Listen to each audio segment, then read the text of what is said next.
وعلى آله وأصحابه وسلم تسليما كثيرا. بات کے بعد مجھے ہلکے لگتے ہیں. أعوذ بالله من الشيطان الرجيم. بسم الله الرحمن الرحيم. 8 بجے کے بعد تشکیل کی شکل ہے. یہ بات يا أيها الذين آمنوا اتقوا الله ولتنظر نفس ما قدمت لغد واتقوا الله ٹھیک ہے. إن الله خبير بما تعملون.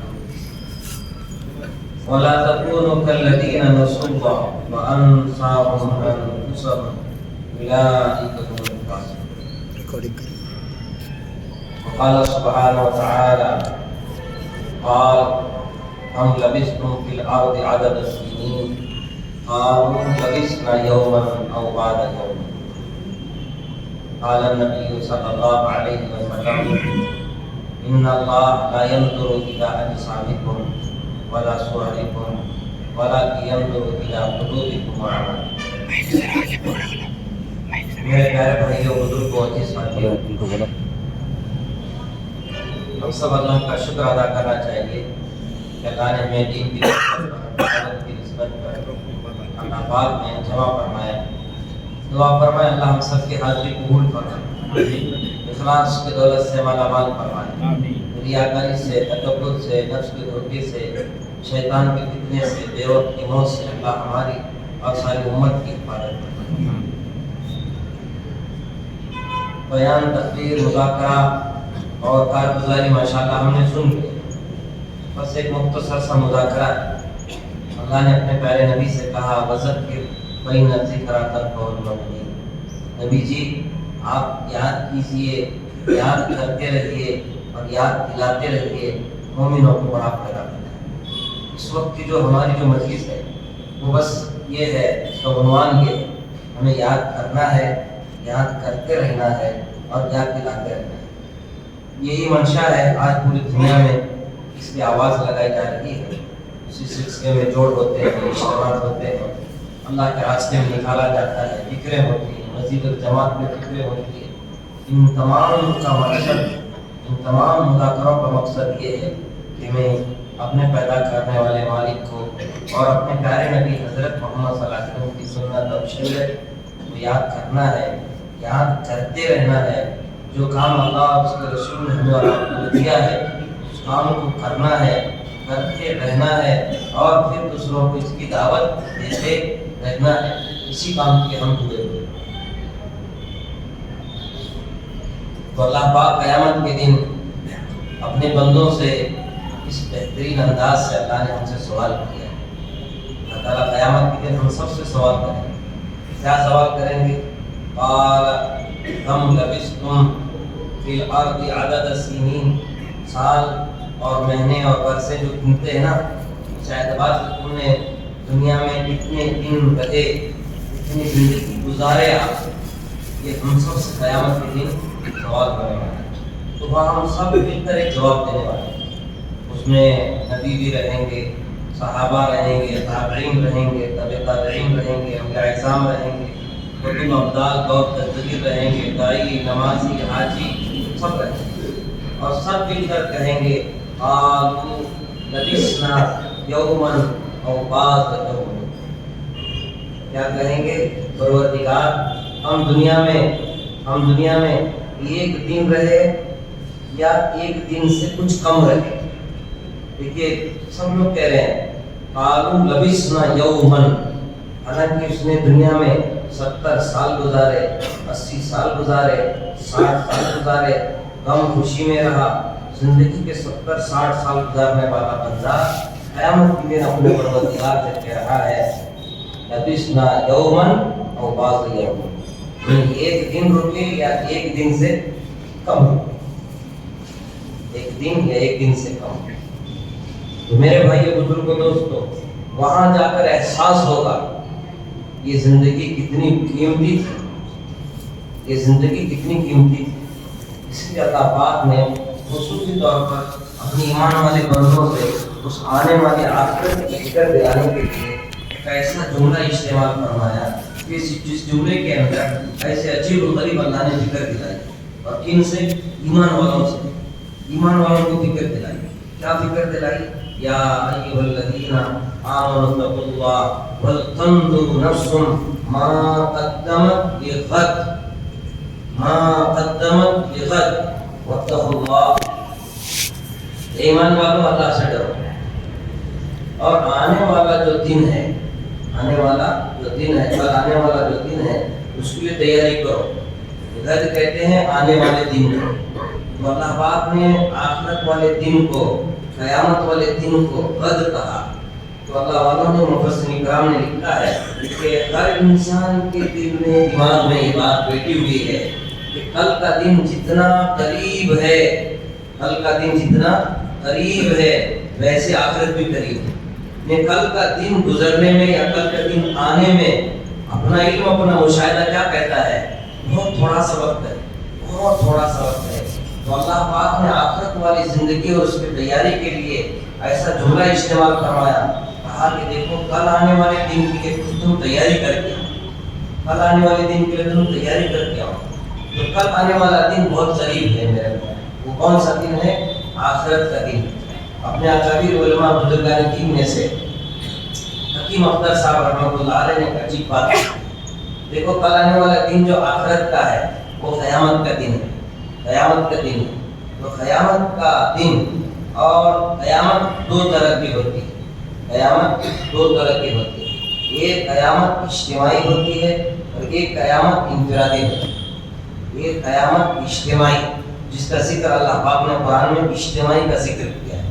تو کیا کہا کہ القاریات ما القاریہ وما ادراک ما القاریہ یوم یکون الناس کالفراش المبثوث وتكون الجبال كالعهن المنفوش فأما من ثقلت موازينه فهو في عيشة راضية وأما من خفت موازينه فأمه هاوية.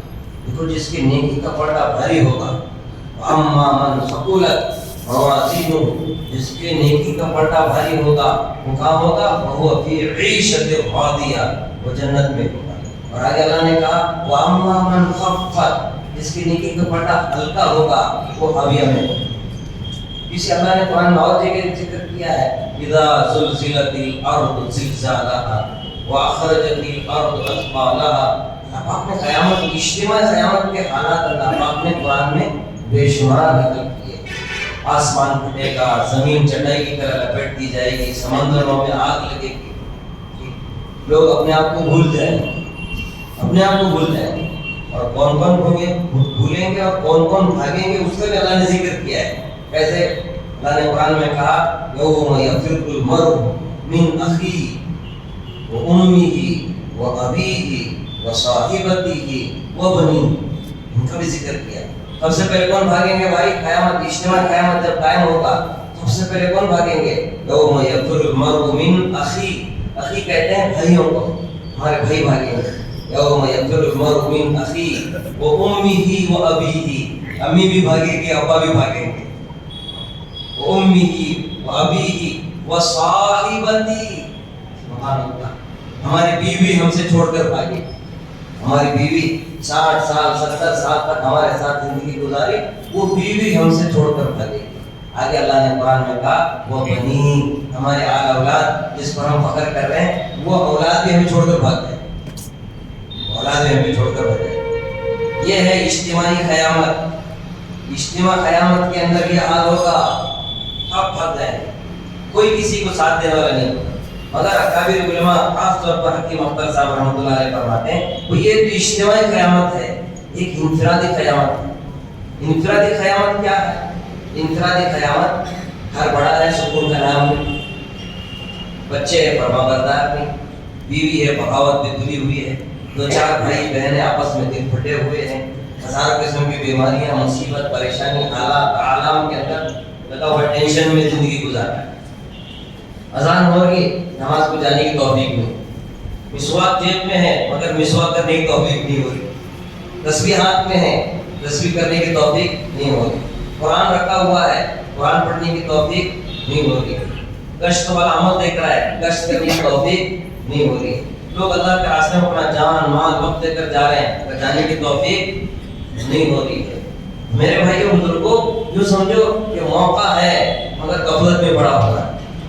یوں سمجھو کہ بعض اکابر علماء نے لکھا ہے کہ کسی کی تکبیر تحریمہ چھوٹ جا رہی ہے اور کسی کی جماعت چھوٹ جا رہی ہے اور کسی کی رکعت چھوٹ جا رہی ہے، کسی کے فجر کے صبح شام کی تسبیحات چھوٹ رہی ہے، قرآن کی تلاوت چھوٹ رہی ہے، وہ چھوٹ رہی نہیں ہے، چھوٹ رہی نہیں ہے، بلکہ میرے بھائیوں جو یوں سمجھو کہ اس کے اعمال بد کی وجہ سے، اس گناہ کی وجہ سے کہ اللہ پاک کو توفیق چھین لے رہے ہیں، وہ توفیق سے محروم ہو رہا ہے، یوں سمجھو کہ اس کی انفرادی قیامت شروع ہو گئی ہے، انفرادی قیامت اس کی شروع ہو گئی ہے، غفلت میں پڑا ہوا ہے، غفلت میں پڑا ہوا ہے۔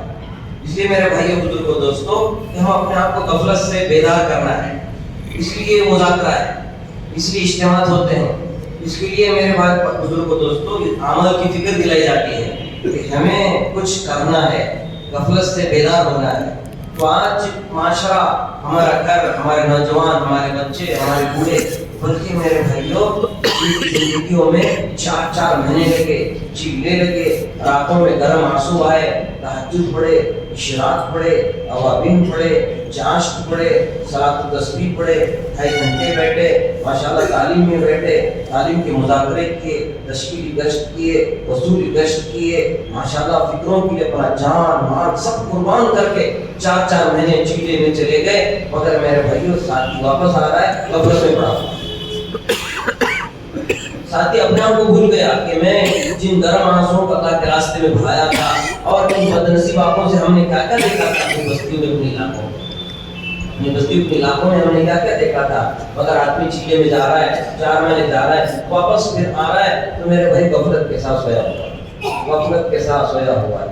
تو آج میرے بھائی بزرگوں دوستوں، آج پوری دنیا کی توجہ اکابر علماء نے لکھا ہے میرے بھائیوں اس وقت مسلمانوں پر ہے، اور مسلمانوں کی سب سے زیادہ توجہ دعوت دین اور تبلیغ کے کام کرنے والوں پر۔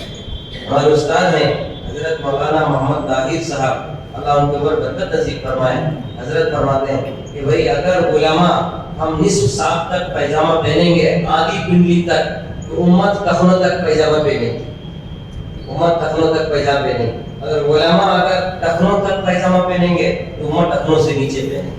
آج پوری دنیا کے مسلمان دعوت کا کام کرنے والے اور خصوصی طور پر قرآنوں کو دیکھ رہی ہے جن کی زندگیاں پک گئے، 4 مہینے چیلے ہونے لگے۔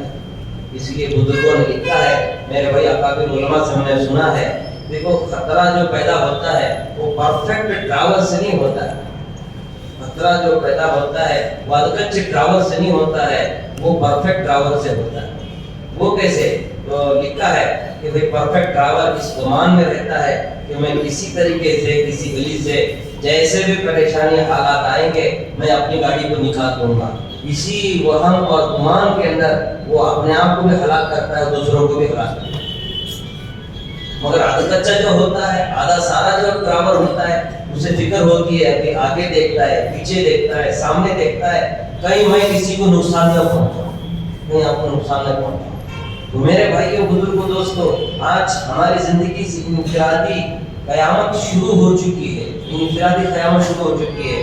نماز ہے، نماز میں غفلت، ذکر ہے، ذکر سے غفلت، تلاوت کرنے کا موقع ہے مگر تلاوت سے غفلت، اللہ کے راستے میں جانے کا موقع ہے مگر اللہ کے راستے میں جانے سے غفلت۔ اگر کسی سے تشکیل کیا جائے کہ بھئی اللہ کے راستے میں جانا ہے، دیکھو حالات بدلے ہوئے ہیں، مسائل ہیں، مسلمانوں کے یہ حالات ہیں کہ اللہ کے دین کی سربلندی سرفرازی پہ جانا ہے، اللہ کو راضی کرنے کے لیے اپنا جان مال لگانا ہے، اللہ کا نام، اللہ کا کلمہ بلند کرنا ہے، نبی کی سنت، نبی کا درد غم لے کر بستی بستی، قریہ قریہ، دیہات دیہات، فرد فرد ہمیں ملاقاتیں کرنا ہے۔ جب کسی سے سنایا جاتا ہے تو ہر کوئی یہ کہتا ہے کہ صاحب بہت اچھی بات کہہ رہے ہیں آپ، اور کرنا چاہیے، ضرور کرنا چاہیے، بھی کروں گا مگر تھوڑا سیٹ ہونے دو، تھوڑا سیٹنگ کرنا ہے، تھوڑا سیٹ کر ہونے دو۔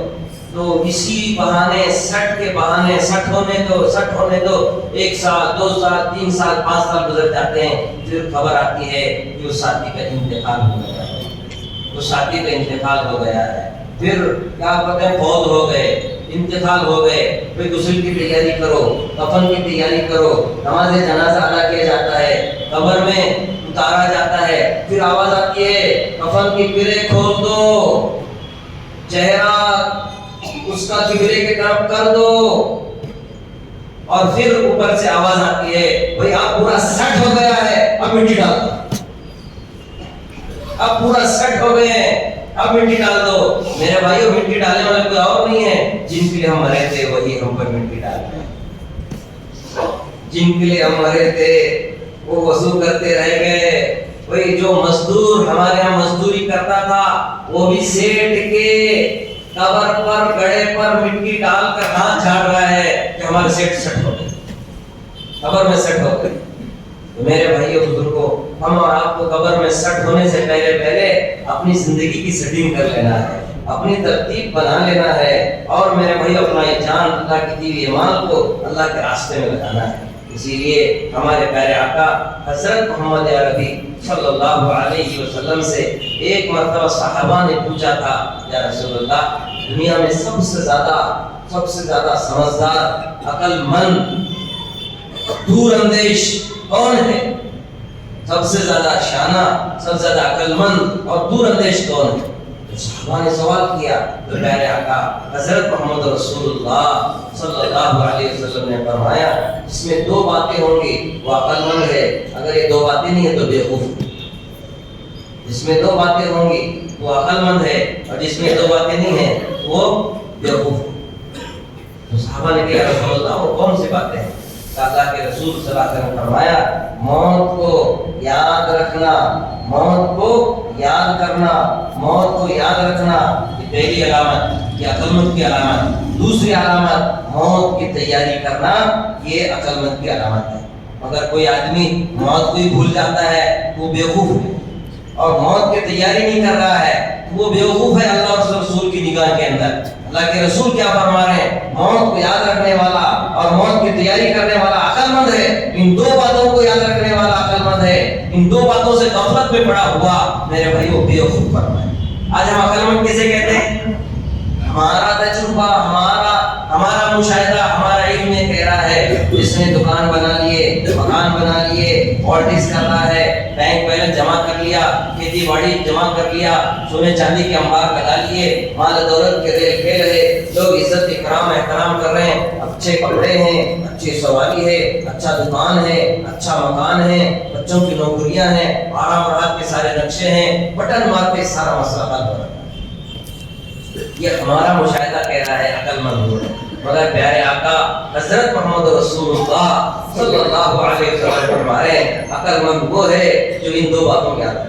پھر حضور علیہ نبی علیہ الصلوۃ والسلام بس اتنی مثال دے کر انہیں یہ دو باتیں فرما کر خاموش نہیں رہے, بلکہ اللہ کے رسول صلی اللہ علیہ وسلم نے ایک واقعہ بیان فرمایا. فرمایا کہ تین بھائی تھے. بھائی جو بڑا بھائی کا انتقال ہونے والا تھا تو اس بڑے بھائی نے گھبراہٹ, کیونکہ موت گھبراہٹ کی شے ہے, موت گھبراہٹ کی شے ہے. جب دنیا چھوڑنے وقت آئے گا, آج اللہ اور اس کے رسول کہہ رہے ہیں ہمیں وہ نظر نہیں آ رہا ہے, مگر وہ ہمیں نظر نہیں آ رہا جو اللہ رسول کہہ رہے ہیں. آج ہمیں دنیا دکان مکان نظر آ رہی, ایک وقت آئے گا ہمیں وہ نظر آئے گا مگر یہ نظر نہیں آئے. اسے کہتے ہیں سکرات کا وقت, سکرات حق ہے, سکرات کا وقت ہے. تو میرے بھائیو اللہ کے نبی علیہ الصلوۃ والسلام نے کہا کہ اس بھائی نے کہا کہ میرا آخری وقت ہے, کون ساتھ دیں گے میرے؟ ایک بڑے بھائی جو اس کے جو بیمار تھا, اس بڑے بھائی نے آ کر بڑے بھائی سے کہا کہ بھائی ہم جب تک تھے آرام راحت کے ساتھ تھے, کھاتے پیتے تھے, ایک ہی مکان میں تھے, اچھا کاروبار کیے, اچھا دکان مکان کیے, آرام راحت کے سارے نقشے اور دنیا کو ہم نے گھوم لیا. اب آپ جا رہے ہیں تو آپ اپنے حساب سے چلے جائیں, ہمارا اور آپ کا کوئی تعلق نہیں. اللہ کے رسول صاحب فرماتے ہیں دوسرے بھائی کو بلایا گیا, بھائی میرا تو ایسا حال ہے, آپ میرے ساتھ ہو گے؟ اس نے کہا کہ ہم آپ کو کیا ساتھ دیں گے, آپ بڑے اچھے ہیں, آپ نے اچھے کپڑے پہنائے, ہمیں خوشی کے اندر ساتھ دیے اور آرام راحت کے نقشے جمع کیے, ہمارے لیے بڑی قربانی آپ نے دی ہے. آپ کی ہم منت, آپ کی نوازش اور آپ کی اس کوشش پر ہم شکر گزار ہیں. مگر بھائی صاحب آپ دنیا سے تو جا رہے ہیں, بس ہم آپ کو اتنا ساتھ دے سکتے ہیں کہ آپ کے قبر تک, آپ مریں گے تو غسل دلائیں گے, کفن پہنائیں گے اور کندھے پہ آپ کا جنازہ لے کر ہم قبر تک آپ کو چھوڑتا رہیں, بس اتنا ہی ہمارا کام ہے. تیسرے بھائی کو بلایا, پوچھا بھائی کیا حال ہے؟ میرا تو یہ حال ہے, میں تو آخری وقت ہوں, میرا ساتھ دو گے؟ اس نے کہا بھائی صاحب کیا کہہ رہے ہیں آپ, میں آپ کے ساتھ یہاں بھی رہوں گا, مرتے وقت بھی آپ کے ساتھ رہوں گا, خبر میں بھی ساتھ رہوں گا.